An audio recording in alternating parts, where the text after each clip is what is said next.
पाकिस्तान की सियासी सूरत हाल की जिसका कोई हाल नहीं है। हर गुजरते दिन के साथ आप देख रहे हैं कि इम्पोर्टेड हुकूमत और इसका इत्तेहादी टोला मजीद बुरा हाल कर रही है।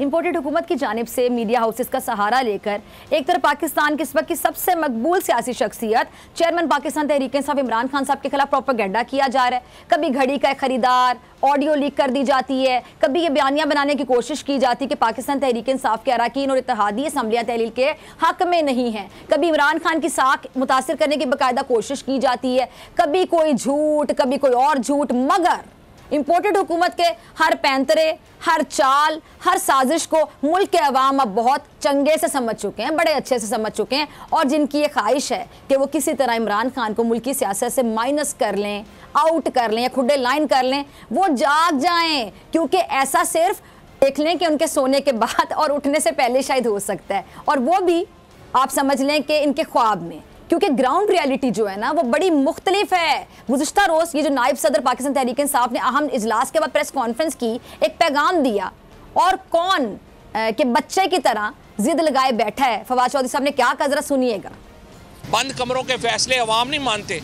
आप अगर इमरान खान को इस तरह से चोर दरवाज़ों से बाहर करने की कोशिश करेंगे पाकिस्तान की सियासत से, पाकिस्तान के अवाम में और इदारों में बेपनाह फासले पैदा होंगे। जो इस वक्त तमाम फोकस ये हुआ है, जो नवाज शरीफ साहब ऐसे बच्चे की तरह जिद लगा के इन्होंने एस्टैब्लिशमेंट को पहले कहा कि जी 2 बातें हम करेंगे तो हम आपका साथ देंगे।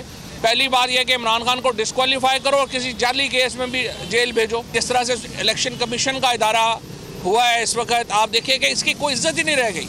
अब इस वक्त मुल्क के हालात क्या हैं और इलेक्शन कमीशन और हुकूमत मिलकर क्या कर रही है, इमरान खान को डिस्क्वालीफाई कर दो। इमरान खान भी आज पाकिस्तान की सियासत में अवाम के असल लीडर कोई है तो इमरान खान है। ये जो तीनों शक्लें हैं, ये जो इस वक्त हमारे यहाँ हुकूमत कर रहे हैं, इनकी शक्लों को कोई देखना ही नहीं चाहता।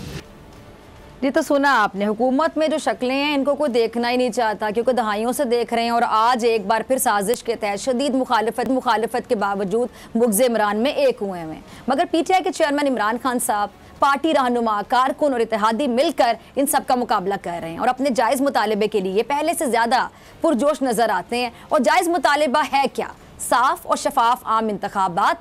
और अवाम भी अब इस बात को अच्छे से समझ चुके हैं। और इस हल के लिए इमरान खान की स्ट्रैटेजी ने इंपोर्टेड हुकूमत को नाको चने चबवा दिए और पूरी की पूरी इंपोर्टेड हुकूमत और इसका इत्तेहादी टोला इस काम में लगी हुई नजर आ रही है कि किसी असम्बलियां तहलील ना हो। मगर शायद अब ये तो होकर रहना है।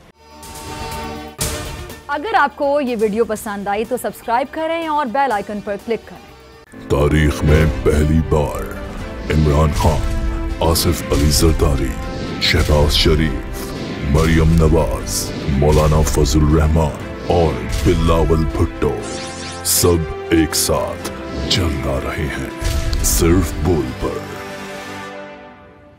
सबसे ज्यादा व्यूज और सबसे ज्यादा रेटिंग के साथ बोल आज भी रहा नंबर 1 पर। सब्सक्राइब करें और बेल दबाएं ताकि कोई खबर रह न जाए।